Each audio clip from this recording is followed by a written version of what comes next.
자, 모두 입정이 있겠습니다. 쭉 비춰주세요.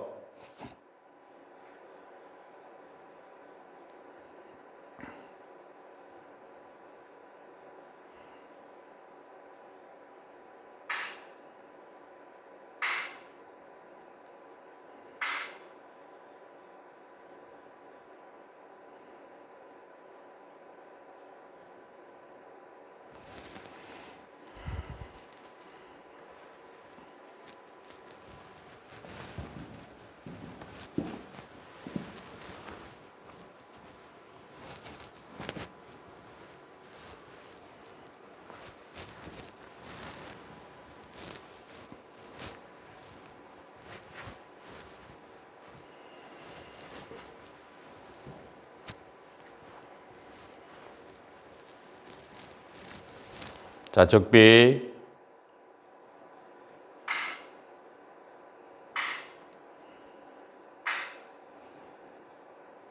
다들 마스크를 써서 내가 잘 안 보여. 누구 나왔는지 소개해 보세요. 자기소개.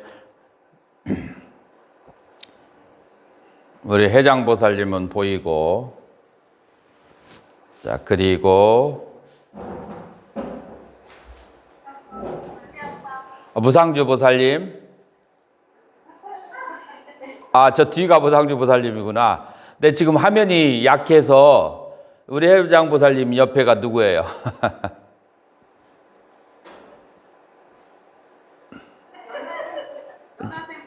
연화생 보살님. 그리고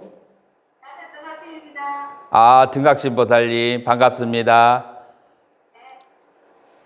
또 옆에 반야와 보살님인가? 반야행 보살님. 그리고 또 옆에는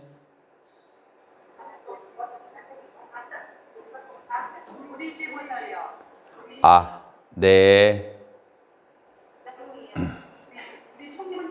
종무보살님. 안 보였구나. 반갑습니다. 자, 오늘 초하루는 여러분들의 인생에 잊지 못할 법회가 될 수도 있어요. 내가 이 법문을 하려고 준비를 내가 좀 많이 했어요. 이 업이라고 하는 것은 굉장히 중요하다라는 생각이 들어서 이 법문을 듣고 바로 불자가 되겠다는 신심을 우리나라 인구의 반절은 들을 수 있을 정도로 내가 준비를 해야겠다.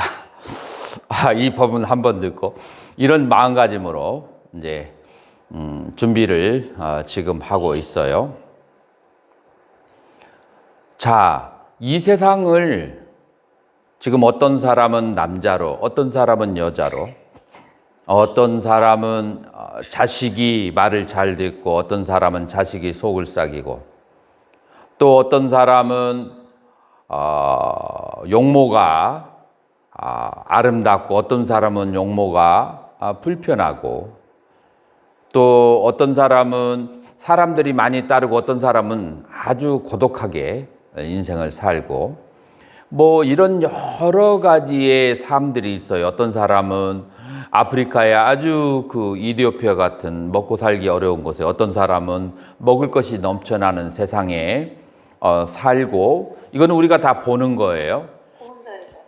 이건 다 보는 것이고, 우리 스피커를 제가 좀 꺼드릴게요.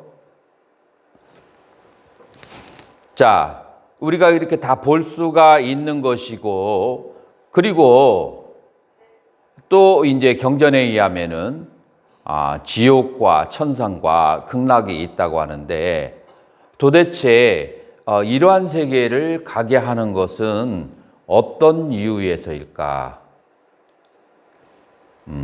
이러한 세계에 가게 되는 것은 어떤 이유일까? 라고 했을 때, 이제 그것을 우리 불교에서는 업 때문이라고 그렇게 얘기하는 거예요. 자, 업 때문에 우리는 그와 같은 다양한 경험을 하고 있다. 자, 그러면 업이 무엇인가? 내 얼굴이 반밖에 안 보인다고요? 컴퓨터가 이쪽으로 갔어. 지금은 어때요? 지금은 괜찮은가요?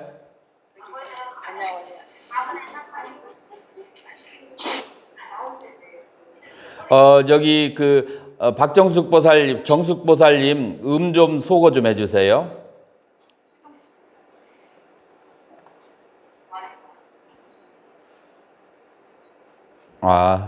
좋아요. 자, 그래서 이제 업 때문에 이제 이러한 현상이 벌어진다라고, 이게 밑에서 이렇게 하라는 거죠. 이제는 됐나요? 네네. 그래서 그러한 모든 이유가 업 때문이다라고 하는 거예요. 그러면은 그 업이라고 하는 것이 무엇인지에 대해서 내가 한번 오늘 설명을 하려고 하는데, 화면 공유가 안 됐구나.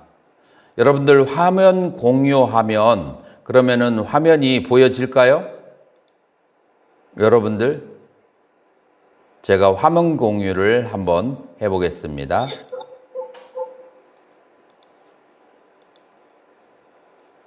자, 어때요? 화면 공유가 되나요?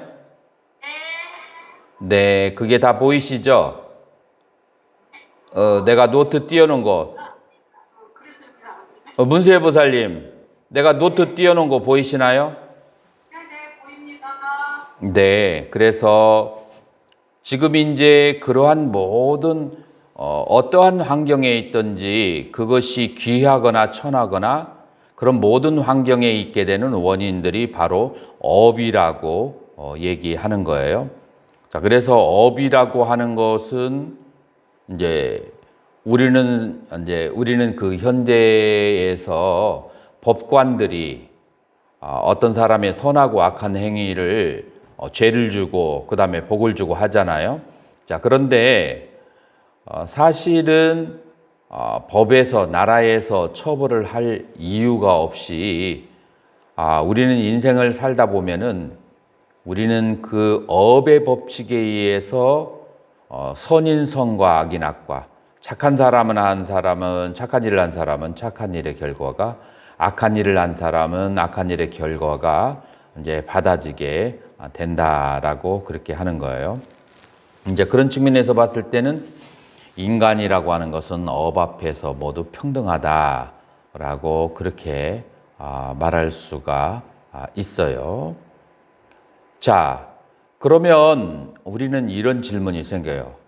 어떤 질문이 생기냐면, 근데 스님, 어떤 사람은 저렇게 나쁜 짓을 하고도 잘 먹고 잘 살고, 어떤 사람은 저렇게 착하게 사는데도 그래도 그 착한 과보를 받지 못하는 경우를 볼 수가 있는데 그것은 어쩐 일입니까? 라고 질문을 하는 경우가 있어요.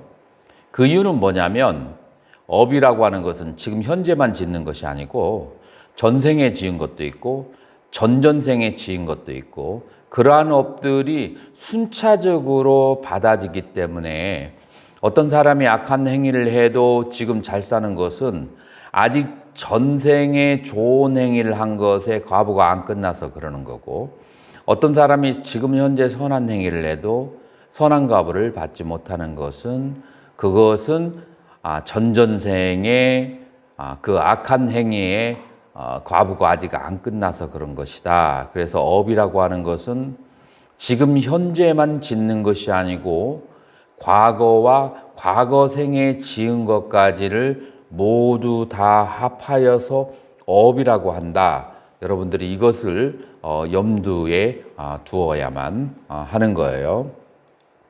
자, 그래서 부처님께서는 3계 도사, 3계의 스승이다라고 하는 거예요. 자, 부처님께서 왜 위대하신가? 부처님께서는 법을 깨달았기 때문에 위대하다라고 하는 거예요.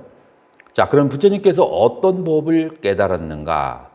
연기의 법을 깨달았다라고 하는데 연기의 법은 무엇인가 하면은 내가 어떤 행위를 하면 그 행위에 대한 과보를 받는 것을 아는 거예요.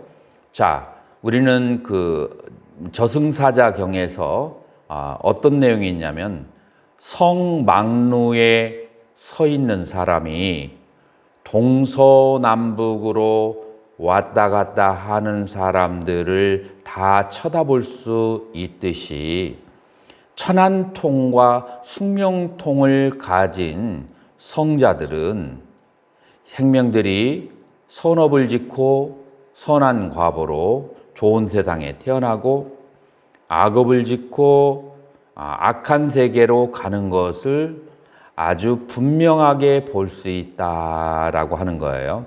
자, 그래서 여러분들이 이제 아셔야 될 것은 일반 사람들은 이 업의 과보로 어디에 가는가를 선명하고 분명하게 보거나 알 수 없어요. 오직 누구만이 그것을 볼 수 있냐면 숙명통과 천안통을 갖춘 성자들만이, 그 중에서 부처님께서 그와 같은 것을 볼 수 있고, 그래서 이 행위를 바꾸어서 내 인생의 삶을, 그리고 미래에 죽고 난 다음에 내가 가야 할 곳을 바꿔주는 것, 그것이 바로 무엇이냐 하면은 그것이 바로 업이다라고 하는 거예요. 자, 그래서 부처님께서 위대하신 이유는 바로 업의 인과성을 깨달았기 때문에, 그렇기 때문에 바로 부처님이 위대하다라고 하는 거예요. 이제 여기에 뭐라는 말이 있느냐면 깜마사카 샀다. 이 한문으로는 자작자수라고 그래요. 스스로 지어서 스스로 받는다라고 하는 것이, 업이, 내 자신이 업의 주인이고 그 다음에 내 자신이 업의 상속자다라고 하는 거예요. 다른 사람이 아니에요.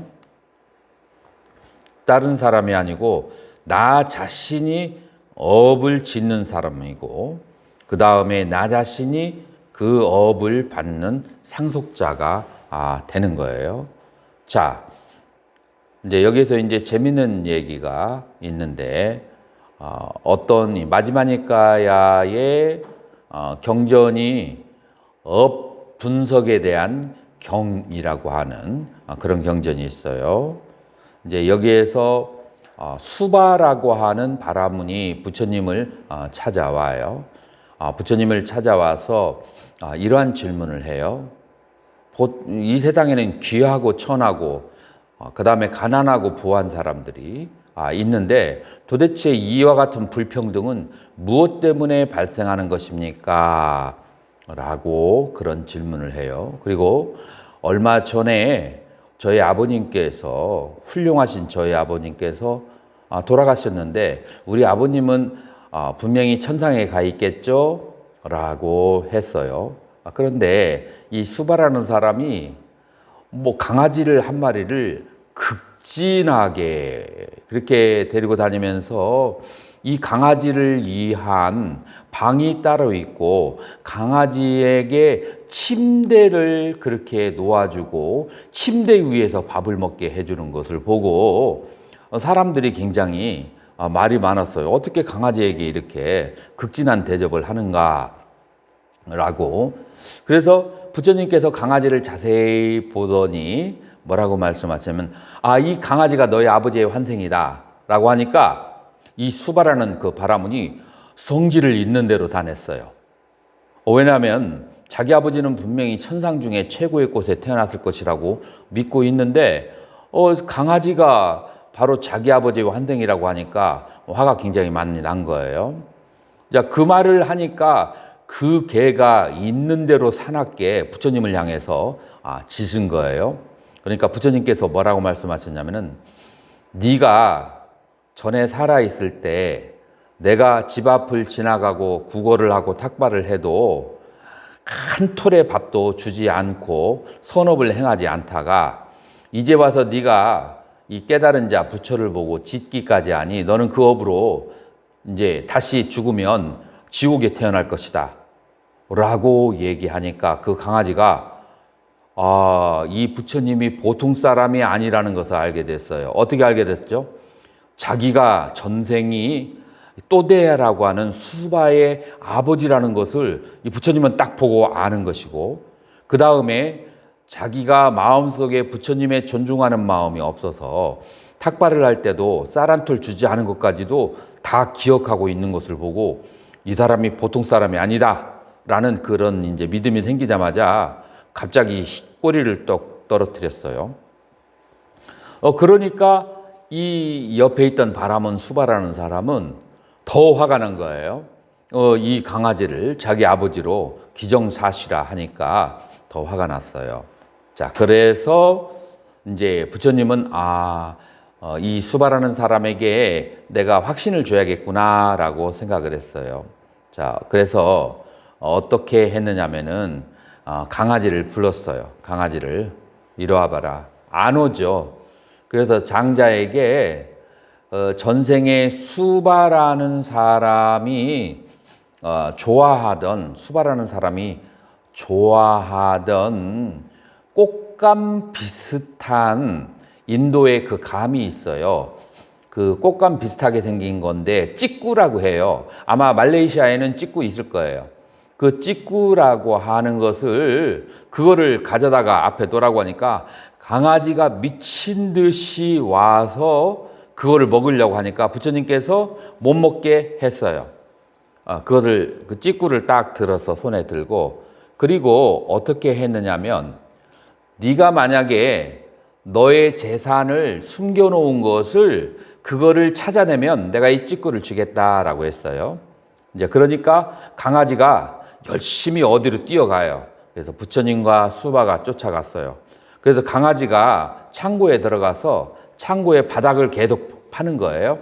그래서 사람들을 시켜서 그 바닥을 파니까 한 1m 정도 밑에 들어가니까 황금으로 된 은화가 단지에 가득히 있는 거예요.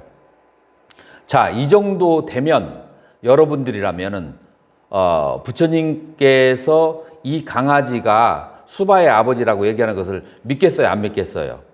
이 정도 되면은 웬만한 사람이 다 믿을 거예요. 자, 그래서 이제 이 자기 아버지가 그 강아지로 환생했다는 것을 이 수바라는 바라문은 어느 정도 믿게 됐어요. 그리고 부처님께서 왜 이 강아지를 특별하게 그렇게 침상에다가 대접하는지가 바로 이 강아지가 전생에 기억이 있고, 그리고 부자지간에 묘하게 끌리는 것이 있어서 이 강아지를 함부로 하지 않고 그렇게 아주 큰 대접을 했다라는 것을 그걸 이해하게 된 거예요.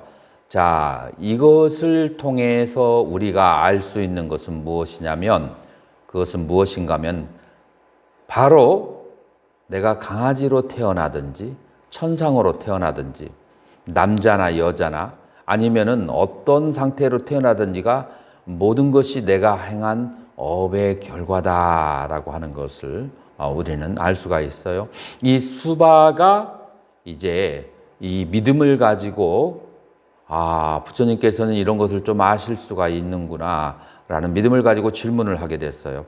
도대체 인간을 14가지로 나눠볼 수 있는데 수명이 짧은 사람과 그 다음에 수명이 긴 사람 1번, 두 번째로 건강한 사람과 병약한 사람, 세 번째로 잘생기고 못생긴 사람, 네 번째로 권세가 많은 사람과 아니면 권력이 없는 사람, 다섯 번째 가난하고 부유한 사람, 여섯 번째 가문이 좋은 집에 태어나고 나쁜 집에 태어나고, 일곱 번째 지혜롭고 어리석은.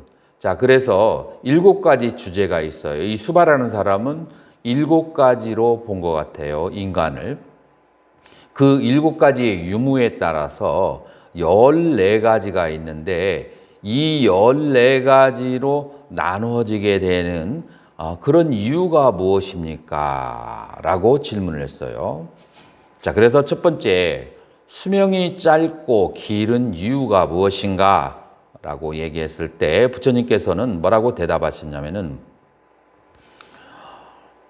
수명이 짧은 사람은 살생하는 것이 바로 원인이고, 수명이 긴 사람은 죽어가는 생명을 살려주기 때문에 원인이다. 자, 그러면 두 번째로 건강한 사람하고 병약한 사람의 차이점은 무엇인가? 전생에 남을 많이 괴롭히고 그 다음에 해치면 죽이지는 않았어요. 죽였으면 내 인생도 짧아질 텐데 죽이지는 않은데, 사람이 어떤 사람이 남을 괴롭혀야 인생이 즐거운 사람이 있어요. 그런 사람들이 대중이 모이면 꼭 한 명은 그런 사람이 있어요. 남을 이제 괴롭히는 사람. 그런 사람들은 죽은 다음에 인간 세계에 이제 보통 이제 악처 사막도에 태어나게 돼요. 사막도에 태어나는데 사막도에서 다시 인간 세상에 태어나게 되면은 그 다음에 골골하고 잔병 치레를 많이 하게 된다라고 하는 거예요. 그리고 병든 사람은 상대적으로 다른 생명들을 괴롭히거나 해치지 않으면은 병이 없다라고 이제 그렇게 얘기하는 거죠. 자, 세 번째로 잘생기고 못생긴 사람.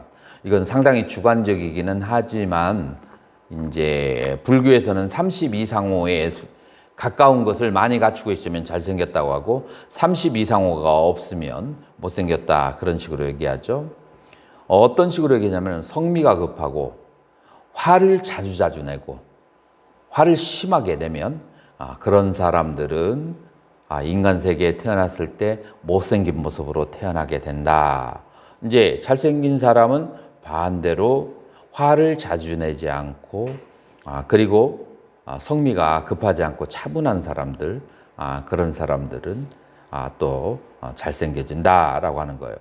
자, 세력이 많거나 혹은 명예와 권세가 많은 사람과 명예와 권세가 없는 사람, 이 사람의 차이점은 어디에서 오는가 하면은 그것은 바로 질투심 때문에 오게 되는 거예요.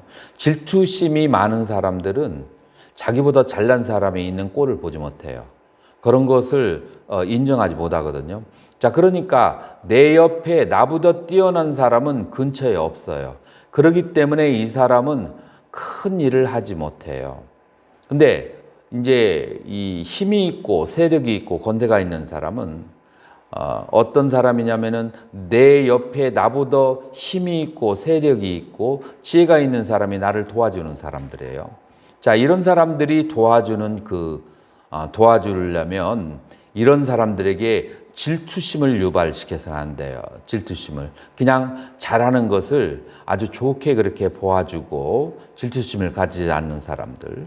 자, 그래서 전생에 질투심이 많고 꼴을 보지 못하는 사람은 내 주변에 나를 도와주는 사람이 없고, 질투심이 지나치게 강한 사람은 내 주변에 현명한 사람이 나를 도와주는 사람이 없어요.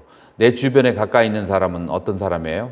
나에게서 이익을 꾀하려고 하는 사람, 그런 사람밖에 존재하지 않죠. 자, 이제 다섯 번째 주제가 가난과 그 다음에 부요함이에요. 요즘에 현대인들은 돈을 굉장히 중요한 수단 중에 하나로 생각하고 인생의 행복 중에 가장 중요한 것 중에 하나로 생각하죠. 자, 여기에서 부처님께서는 뭐라고 말씀하시냐면은 전생에 생명들이 필요한 것을 많이 보시한다.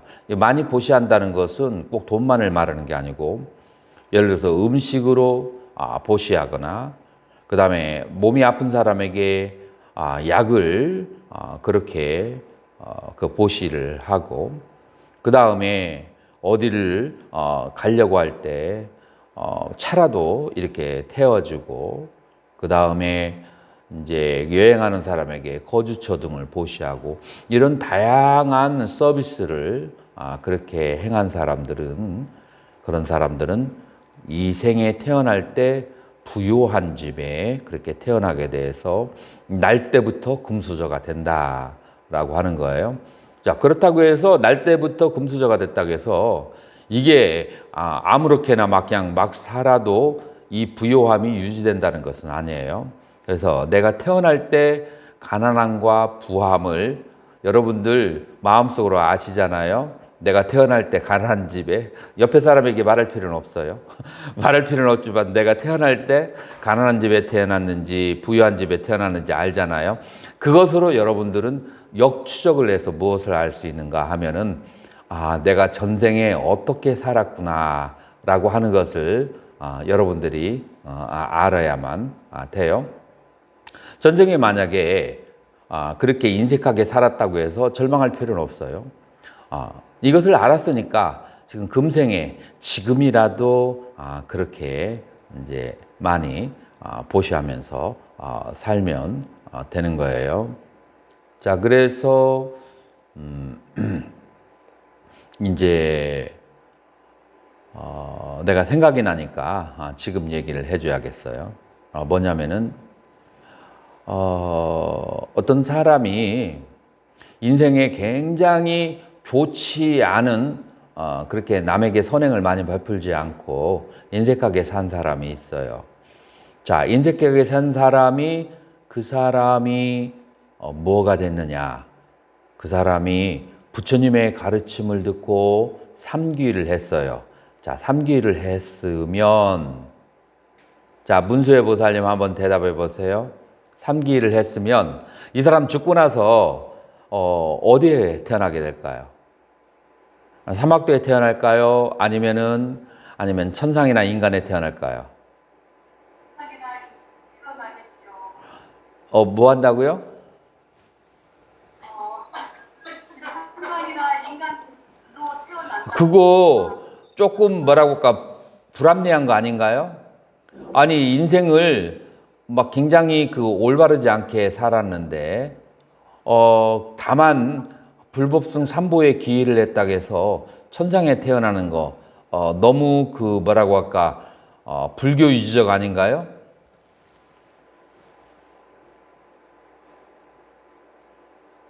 그러네요. 조금 그렇게 생각할 수도 있죠. 자, 그래서 이 부분은 굉장히 여러분들이 심도 있게 관찰을 할 필요가 있어요. 이 부분은. 그래서 이 부분은 내가 지금 다음 주제로 넘어갈 때 다룰 거예요. 그러니까 내가 이 주제 끝나고 나면은 바로 여러분들이 나에게 얘기를 해주세요. 자, 그리고 여섯 번째 여러분 태어날 때 가문이 좋은 집안에 태어나거나 가문이 안 좋은 집안에 그렇게 태어나는 이유는 그것은 여러분들이 전생에 지혜로운 자, 깨달은 자를 잘 모시고 예의를 좀 갖추고 잘 대접을 하면 그러면은 그 과보로 인해서 좋은 가문에 태어나고 뭐 현자나 지혜로운 사람, 깨달은 사람, 성자들이 주변에 와도 이 사람들은 먹고 사는데 도움이 안 된다라고 생각하고 전혀 예의를 지키지 않고 공경을 하지 않은 사람들은 낮은 가문에 태어난다라고 얘기해요. 이제 어떤 사람은 지혜로운 사람이 있고 어떤 사람은 어리석은 사람이 있어요. 지혜로운 사람과 어리석은 사람의 그 차이점, 무슨 업 때문에 태어날 때 지혜롭게 되고 무슨 업 때문에 태어날 때 어리석게 되는가 하냐면 그것은 공부를 많이 한 수행자에게 전생에 여러 가지 질문을 하고 어떻게 사는 것이 바르게 사는 것입니까? 잘 사는 것입니까? 질문을 많이 하고 그것을 많이 배워서 익힌 사람은 태어날 때 지혜로운 사람이 되고 옆에 지혜로운 사람이 있어도 그런 사람들에게 그러한 질문도 배우지도 않고 한 사람은 태어날 때 어리석게 태어난다. 자, 그래서 인간이 가지고 있는 가장 중요한 14가지, 그 7가지 과목으로서 14가지가 되는 것. 하나는 어떤 사람이 단명한가 아니면 장수하는가. 어떤 사람이 질병이 많은가 아니면 건강한가. 세 번째로는 잘생기고 못생긴 거. 네 번째로는 권세가 있고 없고. 다섯 번째로 부유하고 가난한 거. 여섯 번째로 좋은 집안에 나쁜 집안에 태어나는 거. 일곱 번째로 지혜가 있고 없고 한 이 모든 것들이 다 무엇 때문에 발생하는가 하면은 그것은 다 자기의 전생에 지은 업 때문에 이와 같은 현상이 생기는 거예요. 자, 그래서 여러분들 이 그 법문 들을 때 얼굴을 꺼놓는 것도 하나의 업이에요. 그렇기 때문에 특별한 일이 없는 경우에는 동영상을 켜줘야만 그렇게 되는 거예요. 왜냐하면은 얼굴을 보지 않으면 내가 법문을 할 때 신심이 생기지 않아. 법문을 하는 사람이. 그래서 본인이 법문을 들을 때 동영상을 킬 수 없는 상황이 있다는 것을 미리 설명을 해주면 되지만 그러니 이제 그냥 동영상을 이렇게 강의를 들으면서 얼굴을 껴놓는 것이 습관이 되면은 안 돼요. 그것이 업이 되면 안 되는 거예요. 자, 그래서 이와 같은 14가지의 경우로 사람들은 어떻게 귀천한 사람이 되거나 아니면은 천한 사람이 되거나 귀하고 천한 그런 이제 사람이 된다는 것이 내가 여러분들에게 보내줬던 경전이 있죠. 마찌마니까야의 업 분석의 짧은 경이라고 하는 경에서 여러분들 잘 나와 있는 거예요. 여러분들이 한번 보내주신 노트를 잘 읽어 보시면 돼요. 그래서 이제 이렇게 얘기를 하죠. 이 법문을 잘 들은 수바라고 하는 사람이 이렇게 얘기해요. 뭐라고 말하느냐면은 세존이시여 고따마야 훌륭하고 훌륭하십니다. 마치 넘어진 것을 일으켜 세우듯이 가려진 것을 열어 보이듯이 어리석은 자에게 길을 가르쳐 주듯이 눈 있는 자는 형상을 보라고 어둠 속에서 등불을 들어 올리듯이 세존이신 고따마는 이와 같이 여러 가지 방법으로 진리를 밝혀 주셨습니다. 그러므로 이제 고따마에게 귀의하고 가르침에 귀의하고 승가에게 귀의합니다. 그래서 고따마께서는 저를 체가신다로 받아주세요. 오늘부터 목숨 바쳐 귀의하겠습니다. 라는 말을 이 경전이 이 가르침이 끝나자마자 그렇게 이 수바라고 하는 그런 사람은 말을 한 거예요. 자, 총무보살님, 어떻게 생각하세요? 지금 이와 같은 말을 수바라는 장자가 했는데 보살님은 어떻게 생각해요? 보살님도 이 가르침을 듣고 마음속에 그러한 신심이 생겨나는가요? 네, 네, 스님. 그래요? 네. 자, 예, 계속 말씀해 주세요. 아니, 그렇게 생각해요. 보살님도 그렇게 생각해요? 자, 그러니까 이 업이라고 하는 것을 바르게 아는 사람은 부처밖에 없다라고 얘기해요.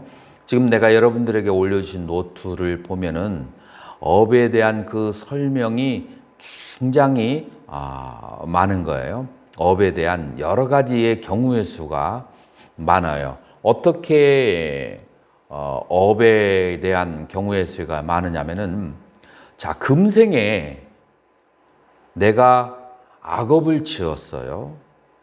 금생에 악업을 지었는데 그런데 금생에 악업을 내가 짓고 내가 악한 곳에 태어난다. 자, 이것은 어떻게 생각해요? 이치가 있죠. 종보살님. 종보살님 계속 대답해 보세요. 왜 대답을 안 해? 문수의 보살이 대답해요. 질문이 뭐였죠, 스님? 질문이 뭐였냐고? 저렇게 주의가 산만해서야. 내가 악행을 짓고 내가 죽은 다음에 악한 곳에 사막도에 태어난다 라고 하는 거에 대해서는 아무도 의의를 제기할 사람이 없어요. 그죠? 대답을 해보세요. 자, 그런데 여기에 10가지 악을 다 지었는데 천상에 태어난다 라는 말에 대해서는 어떻게 생각하세요? 계속 대답해 보세요. 부처님께 귀하고 열심히 배우고 지혜를 닦고 그러면 그렇게 천처에 태어날 수 있는 자, 이게 이제 어떤 경우냐면은 악업을 지은다고 해서 무조건 악도에 태어나는 것이 아니고 내가 금생에는 악업을 지었지만 전생에 지은 선행이 굉장히 뛰어날 수가 있어요. 자, 그랬을 때는 이 사람은 또 악행을 금생에 지었어도 천상이나 인간에 태어날 수가 있는 거예요. 자, 이제 업이 보통 사람이 쉽게 이해할 수 없는 이유의 복합성에 대해서 지금 설명을 드리는 거예요. 내가 여러분들이 따라오지 못하고 이해하지 못하는 것 같다 싶으면은 살짝 돌릴 거예요. 그래서 내가 질문을 하는 거야. 여러분들이 이해를 하면은 계속 이제 더 설명을 하고, 이건 너무 전문적이고, 이건 조금 스님들이 해야 되는 것이다 라고 판단이 들면 내가 살짝 방향을 바꿀 거예요. 그건 여러분들의 대답으로 내가 판단을 할 거예요. 왜냐면은 지금 이게 영상이 얼굴이 자세히 안 비춰져. 1인당으로 화면이 보이는 게 아니라 그 절 전체가 보이는 거라서 아주 저기하게 보이거든요. 미세하게 보여서 얼굴로는 내가 판단할 수가 없고 여러분들의 소리로 판단을 할 거예요. 그래서 두 번째로는 뭐냐면은 내가 시박을 지었는데도 천상이나 인간에 태어난다 라고 하는 그런 케이스가 있고요. 세 번째로는 뭐가 있냐면은 내가 십선을 행하고 그 다음에 천상과 인간에 태어난다라는 게 있어요. 근데 네 번째로 뭐가 있냐면 내가 10가지 선행을 다 닦았어도 죽은 다음에 사막도에 떨어져. 이런 경우가 있어요. 자, 도대체 이러한 일이 발생하는 이유가 뭘까? 궁금할까요? 궁금해요. 자, 그것을 여러분들이 명확하게 하려면 무엇을 알아야 되느냐? 업의 4가지 종류가 있다는 것을 알아야 돼요. 첫 번째, 비중이 가장 큰 업이 있어요. 그 다음에 두 번째, 죽는 순간의 업이라는 게 있어요. 세 번째, 일상생활 속에서 습관적인 업. 그 다음에 네 번째는 모아진 축적된 업이라고 하는 4가지 종류가 있어요. 이 중에서 가장 큰 업이 죽고 난 다음에 다음 생을 결정짓는 업이 되는 거예요. 업이라는 것이 그냥 한두 가지가 아니고 복합적인 것이기 때문에 이 중에서 순위도가 있어요. 자, 순위도가 있는데 문수의 보살님, 순위도가 1번이 뭐겠어요? 이 4가지 중에서.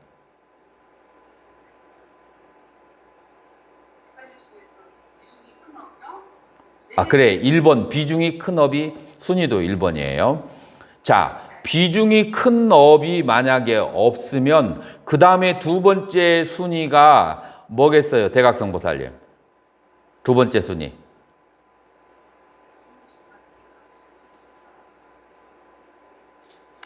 첫 번째가 죽기 전인 것 같고요. 아니야. 첫 번째가 비중이 큰 업이야. 그리고 두 번째가 죽는 순간의 업이고, 여기 순번이 그렇게 해서 그래 나온 거예요. 그리고 세 번째가 습관적인 업이고, 네 번째가 축적된 업이에요. 그러니까 지금 이제 여기서 내가 평소에 사는데 소소하게 나쁜 짓을 많이 해. 소소하게 나쁜 짓을 많이 하는 것은 이 네 가지 중에 어디에 속하겠어요?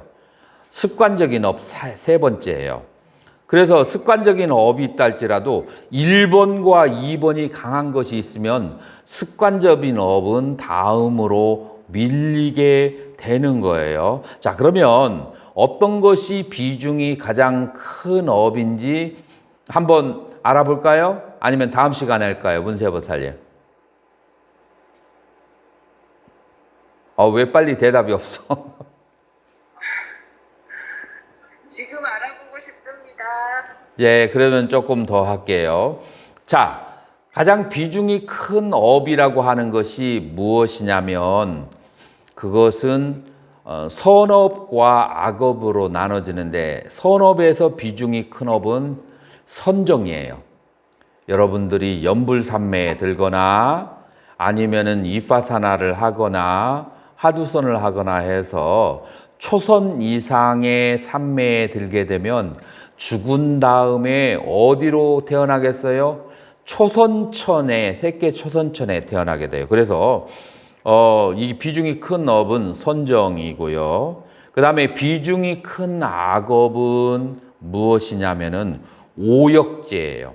오역죄가 뭐냐면은 부모를 살해하거나 아라한을 살해하거나 부처님 몸에 상처를 입히거나 그 다음에 승가에 분열을 일으키는 거예요.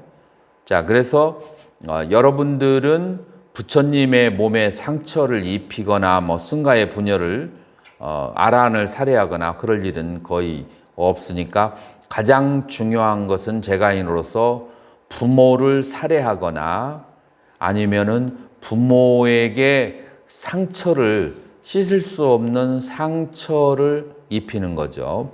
자, 그렇게 되면은 평소에 좋은 일을 많이 하고 살았어도 죽는 순간에 바로 어디로 가요?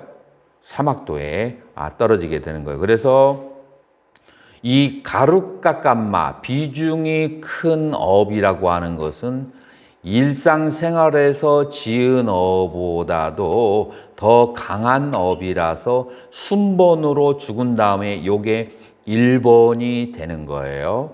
자, 그래서 여러분들이 이거를 중요하게 생각해야 돼요. 평소에 선정을 많이 닦았다라고 한다면 그러면 그것도 역시 여러분들은 평상시에 살았던 것이 조금 안 좋은 업이 있어도 바로 새끼의 천상에 태어나게 되는 거예요.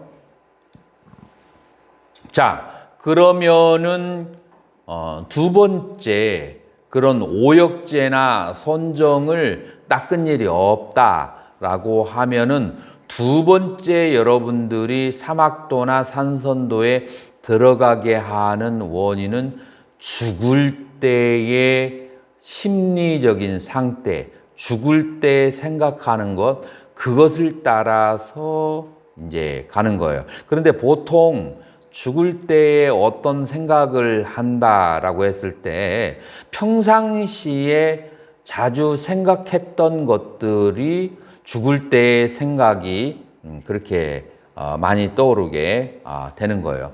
평상시에 어떠한 생각을 하고 살았는가가 죽을 때에 여러분들이 어떤 생각을 하는가에 영향을 미쳐요. 그게 일반적이죠.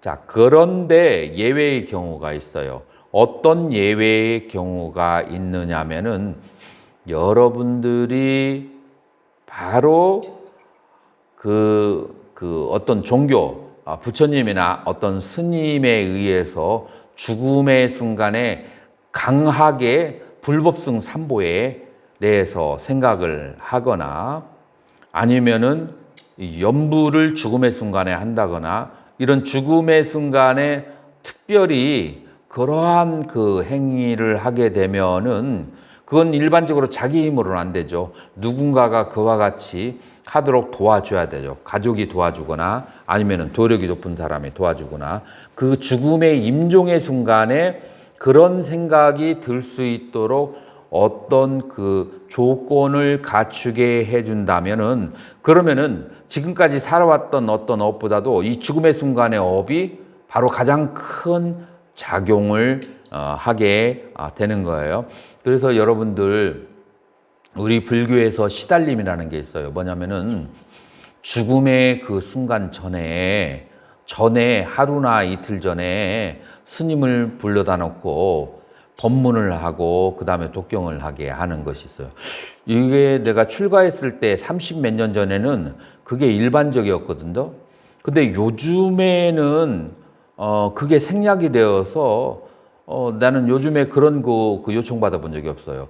그냥 점점 이제 축소되고 생략하다 보니까 그런 일이 있는데 바로 그런 일을 하는 이유가 이와 같은 불교 교리의 원칙에 입각해서 일어나는 거예요. 이해가 되셨나요? 그래서 두 번째로는 죽음의 순간의 업이 두 번째 가장 큰 업이다. 그렇기 때문에 여러분들이 여러분들의 부모나 지인이나 아니면 여러분들 자신이 죽음의 순간에 어떻게 할 수 있도록 여러분들의 가족에게 잘 당부를 그렇게 해놓는 것이 중요해요. 그리고 세 번째로는 오역제나 선정을 닦지 않았고 그래서 가장 큰 업이 없고 그 다음에 죽음의 순간에도 무덤덤하게 그냥 가버렸다라고 하면 죽음의 순간에 무슨 업이 작용을 하느냐 하면은 습관적인 업이 작용을 하게 되는 거예요. 죽음의 순간에 여러분들이 평소에 지었던 선한 행위의 습관과 그 다음에 평소에 지었던 악한 행위의 습관 이것이 여러분들을 결정을 지켜야 되는 거죠. 자, 그래서 이 세 번째 행위를 여러분들이 잘 다스려야 되고 그 다음에 평소에 습관적인 업은 죽는 순간에 생각을 결정짓게 돼요. 그래서 2번과 3번을 결정짓는 것이 바로 여러분 평소의 삶이고 그 다음에 오역제를 짓는 경우는 드물고 그 다음에 선정에 들어가는 경우도 제가인들은 좀 드물어요. 그렇다고 한다면 죽음의 순간의 업이 가장 중요하고 그 다음에 죽음의 순간의 업은 평소의 생활 습관에서 오는 것이기 때문에 평소의 습관적인 업이 굉장히 중요하다라고 그렇게 볼 수 있어요. 그 다음에 이제 네 번째 업은 이제 지금 현재로는 습관이 되어 있지 않아요.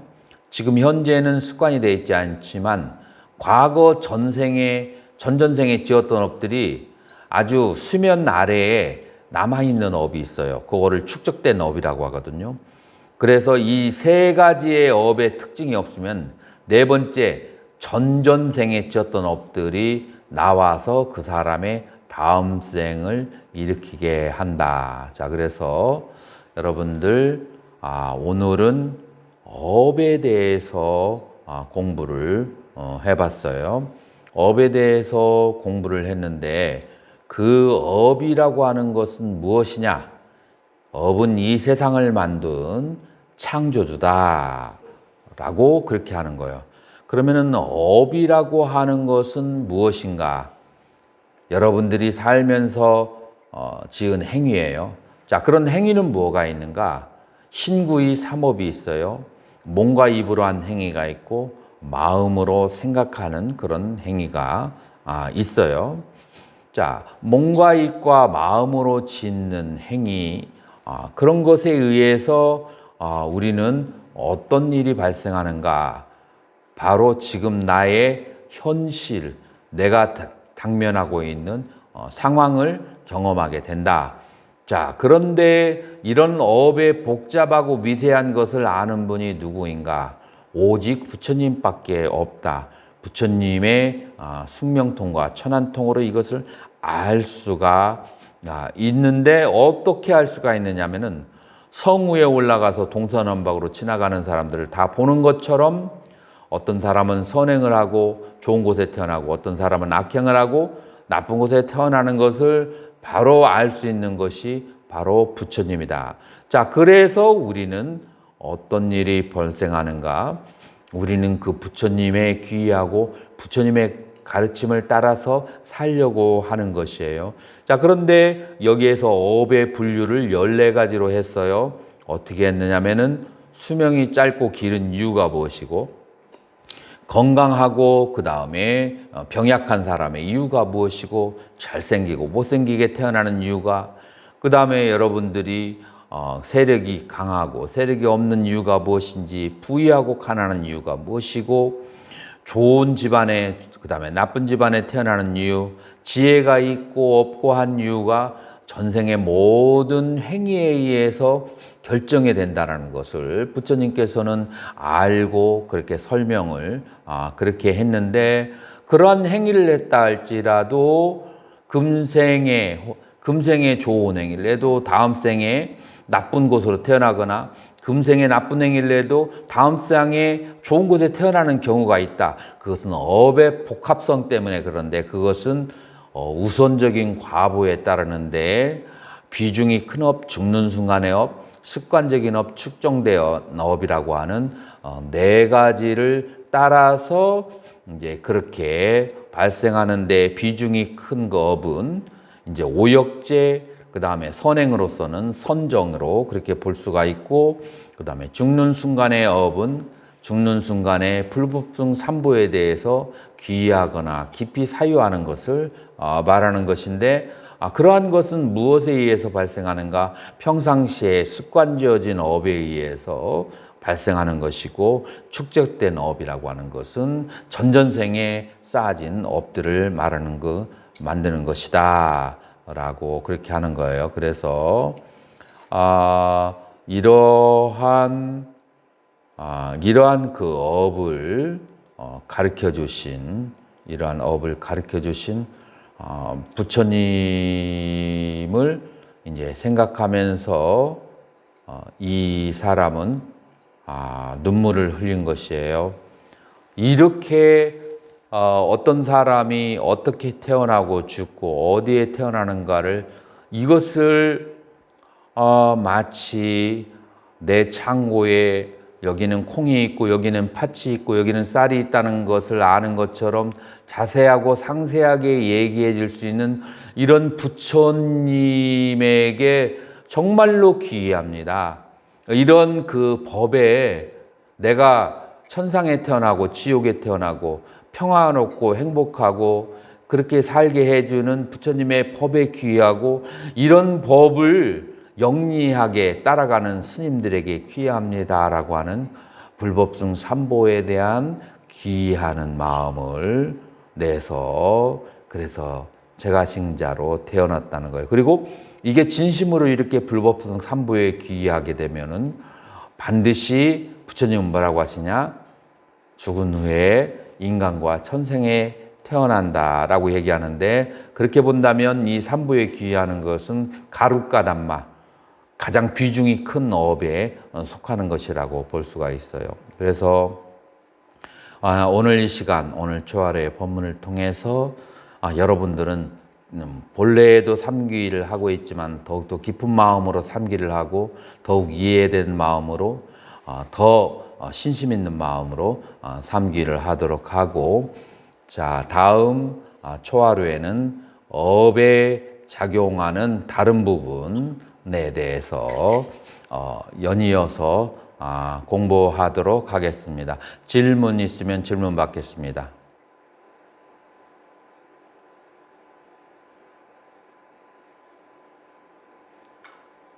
질문 없으면 이것으로 법문을 마치도록 하겠습니다.